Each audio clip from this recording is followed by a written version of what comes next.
ಗುತ್ತಿಗೆದಾರ ಸಚಿನ್ ಮಾನಪ್ಪ ಪಾಂಚಾಳ್ ಆತ್ಮಹತ್ಯೆ ಪ್ರಕರಣಕ್ಕೆ ಸಂಬಂಧಪಟ್ಟಂತೆ ಆತ್ಮಹತ್ಯೆಗೆ ರಾಜು ಕಪನೂರ ಕಾರಣ ಅಂತ ಆರೋಪ ಕೇಳಿ ಬಂದಿತ್ತು. ಈ ರಾಜು ಕಪನೂರ ಕಾರಣ ಅಂತ ಹೇಳಿ ಇವರು ಪ್ರಿಯಾಂಕ್ ಖರ್ಗೆ ಅವರಿಗೆ ಆಪ್ತ ಇದ್ದಾನೆ. ಆ ಕಾರಣಕ್ಕೆ ಈ ಸಚಿನ್ ಆತ್ಮಹತ್ಯೆ ಪ್ರಕರಣಕ್ಕೆ ಪ್ರಿಯಾಂಕ್ ಖರ್ಗೆ ಅವರು ಹೊಣೆ ಹೊತ್ಕೊಳ್ಬೇಕು, ಇದರಲ್ಲಿ ಇವರೇ ತಪ್ಪು ಮಾಡಿರೋದು ಅಂತ ಹೇಳಿ ಒಂದು ಕನ್ಕ್ಲೂಷನ್ಗೆ ಒಂದು ಪಾರ್ಟಿ ಬಂದಿತ್ತು. ಈಗ ಇದಕ್ಕೆ ಕಾಂಗ್ರೆಸ್ನವ್ರು ಏನು ಮಾಡ್ತಾ ಇದ್ದಾರೆ ಅಂತ ಹೇಳಿದ್ರೆ, ನೋಡಿ ನೀವು ಯಾವ ರಾಜು ಕಪನೂರ ಅಂಥೇಳಿ ಆ ವ್ಯಕ್ತಿ ಸಚಿನ್ ನೇರವಾಗಿ ರಾಜು ಕಪನೂರ ಕಾರಣ ಇದಕ್ಕೆ ಅಂತ ಏನು ಆರೋಪ ಮಾಡಿ ಆತ್ಮಹತ್ಯೆ ಮಾಡ್ಕೊಂಡಿದ್ದಾನೋ ತನಿಖೆ ನಡೀಲಿ. ಅದಕ್ಕೆ ರಾಜು ಕಪನೂರ ಕಾರಣನೋ ಇನ್ನೊಬ್ಬರು ಕಾರಣನೋ ಗೊತ್ತಾಗಲಿ. ಪ್ರಶ್ನೆ ಏನು ಅಂತ ಹೇಳಿದ್ರೆ, ಈ ರಾಜು ಕಪನೂರ ಪ್ರಿಯಾಂಕ್ ಖರ್ಗೆ ಕ್ಲೋಸು ಅಂತ ಹೇಳ್ತಾ ಇದ್ದಾರಲ್ಲ, ಆದರೆ ವಿಷಯ ಹಾಗಿಲ್ಲ. BJP ಆರೋಪಕ್ಕೆ ಈ ಕಡೆ ಕಾಂಗ್ರೆಸ್ ಒಂದು ಫೋಟೋ ಮತ್ತು ವಿಡಿಯೋ ಕೊಟ್ಟು ತಿರುಗೇಟನ್ನು ಕೊಡ್ತಾ ಇದೆ.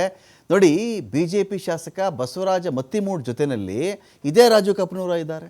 ಒಂದೇ ಕಾರ್ಯಕ್ರಮದಲ್ಲಿ ಒಂದೇ ವೇದಿಕೆಯಲ್ಲಿ ಇಬ್ಬರು ಇದ್ದಾರಲ್ಲ, ಇವ್ರ್ಯಾಕೆ ಸಂಚು ಮಾಡಿರಬಾರ್ದು? ಈಗ ಇವರಿದ್ದಾರೆ ಅಂತ ಇವ್ರ ಹೆಸರುಗಳನ್ನು ಹೇಳಿ ಇನ್ನೊಬ್ಬರು ತಲೆ ಮೇಲೆ ಹಾಕೋ ಕೆಲಸವನ್ನು ಇವ್ರು ಯಾಕೆ ಮಾಡ್ತಾರೆ ಅಂತ ನಾವು ಭಾವಿಸ್ಬೇಕು. ಒಂದೇ ಕಾರ್ಯಕ್ರಮದಲ್ಲಿ ಇದ್ದಾರೆ ನೋಡಿ, ಫೋಟೋ ಬೇಕಾ ವಿಡಿಯೋ ಬೇಕಾ ಅಂತೇಳಿ ಬಿಡುಗಡೆ ಮಾಡಿದ್ದಾರೆ.